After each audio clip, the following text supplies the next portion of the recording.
டாஸ்மாக் கடை தமிழ்நாட்டில் சுமார் 6000 கடை இருக்குது. 6000 கடையில் ஒரு நாளைக்கு 1.5 கோடி பாட்டில் விற்கிறாங்க. ஒரு பாட்டிலுக்கு 10 ரூபா வசூல் பண்ணாங்களா இல்லையா? அது யார் வசூல் பண்ணது? அவர் இப்போ முன்னாள் அமைச்சர் ஆகிட்டார். ஆனால் முன்னாள் அமைச்சரானாலும் அந்த நிர்வாகத்தை அவரு தான் கவனிச்சிட்டு இருக்காரு. இப்படிப்பட்ட நிலைமை இந்தியாவில் எங்கேயுமே இல்லை. அது மட்டும் இல்லை, நாளைக்கு 1.5 கோடி பாட்டில் ஒரு பாட்டிலுக்கு 10 ரூபாய்னா 15 கோடிங்க. மாதத்துக்கு 450 கோடி, வருஷத்துக்கு 5400 கோடி, 4 வருஷத்தில் 22,000 கோடி இந்த 10 ரூபா வசூல் செய்தே மேலிடத்துக்கு போயிருக்கிற தகவல்.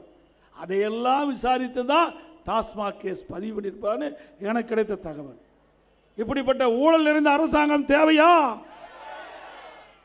இன்றைக்கு பேசுகிறார் ஸ்டாலின். இன்றைக்கு ஊழல் நிறைந்த கட்சி வாஷிங் மிஷினில் போட்டால் சுத்தமாயிரான சுத்தமாயிருமா? பாரதிய ஜனதா வாஷிங் மிஷினில் போட்டால் சுத்தமாயிரும். ஏன்?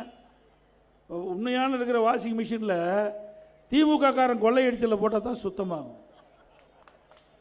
அதுக்கு நல்ல வாஷிங் மிஷினாக இருக்கும். நல்ல வாஷிங் மிஷினே நிறுத்திடும். அந்த அளவுக்கு ஊழல் நடந்திருக்குது. எங்களை பற்றி பேசுவதற்கு என்ன அருகதை இருக்குது? கொஞ்சம் ஊழலாக செஞ்சீங்க. நான் ஏற்கனவே குறிப்பிட்டேன். அரிசி பேரூரல், சர்க்கரை பேரூரல், அதுபோல் கோதுமை பேரூரல், பூச்சி மருந்து தெளித்தல் ஊழல், வீரான ஊழல். நீங்கள் சர்க்கரை ஊழலில் அதில் அறிக்கை கொடுத்துருக்குறாங்க திரு கருணாநிதி. அந்த சர்க்கரை மூட்டையில் இருக்கிற சர்க்கரையெல்லாம் எறும்பு சாப்பிட்டுட்டு தான். எது? எறும்பு சாப்பிட்டுட்டுது. அத்தனை மூட்டை சர்க்கரையும் எறும்பு சாப்பிட்டுட்டுது.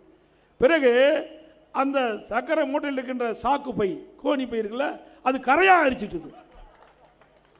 எந்த அளவுக்கு நவீன முறையில், விஞ்ஞான முறையில் ஊழல் செய்கின்ற அரசாங்கம் என்று சர்க்காரிய கமிஷனே குறிப்பிட்டு விட்டது.